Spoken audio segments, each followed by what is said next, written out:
En el nostre llenguatge quotidià, utilitzem el terme lògica per referir-nos al sentit comú o a una forma de pensar concreta. L'expressió «això no és lògic» ens connecta amb «això no té ni cap ni peus, no té sentit». I quan parlem de la lògica empresarial, la lògica militar o la lògica esportiva, ens referim a les regles de pensament que guien els actes en un context empresarial, militar o esportiu.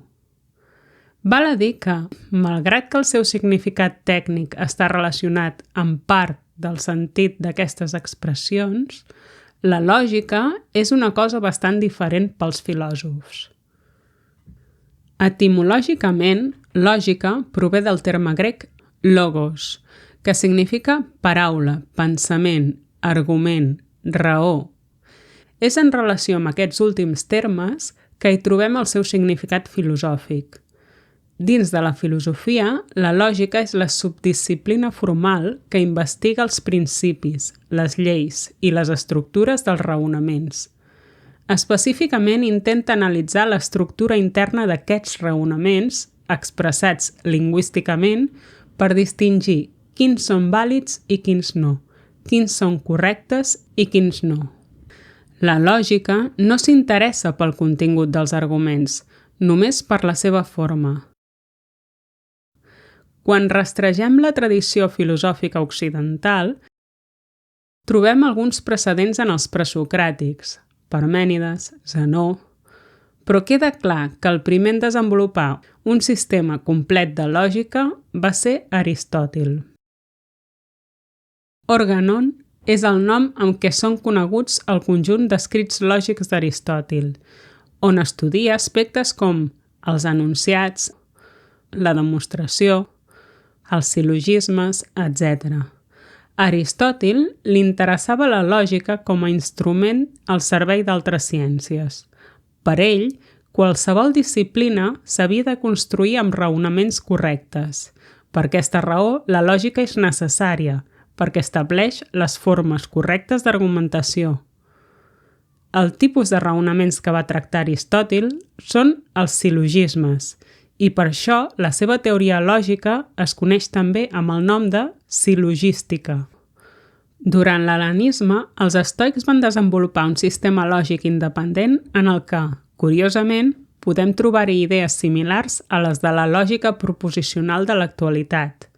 Tanmateix, el sistema dels estoics es va acabar abandonant en favor de l'aristotèlic. Amb modificacions i diferents aportacions al llarg de l'edat mitjana i la moderna, els filòsofs van continuar fent servir la lògica aristotèlica com a model per analitzar els raonaments. Diferents autors, Llull, Occam, Bacon, hi van fer contribucions importants.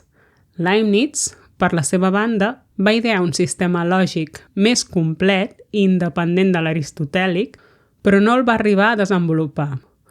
Per tot plegat, no podem considerar que es produís cap canvi substancial en la concepció de la lògica fins al segle XIX.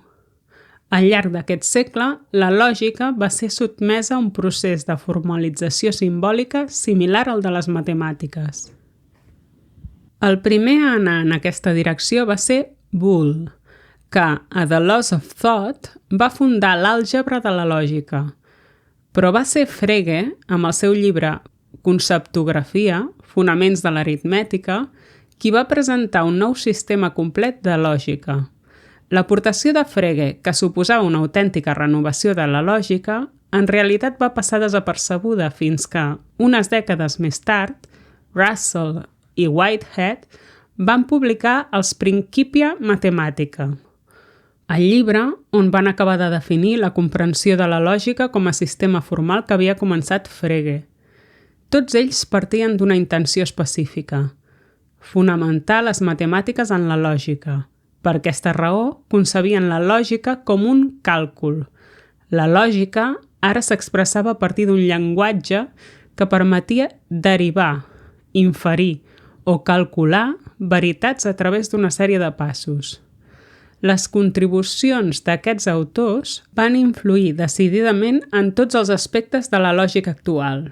des de la lògica proposicional i de predicats, fins a la teoria de conjunts, la teoria de models i la teoria de la demostració.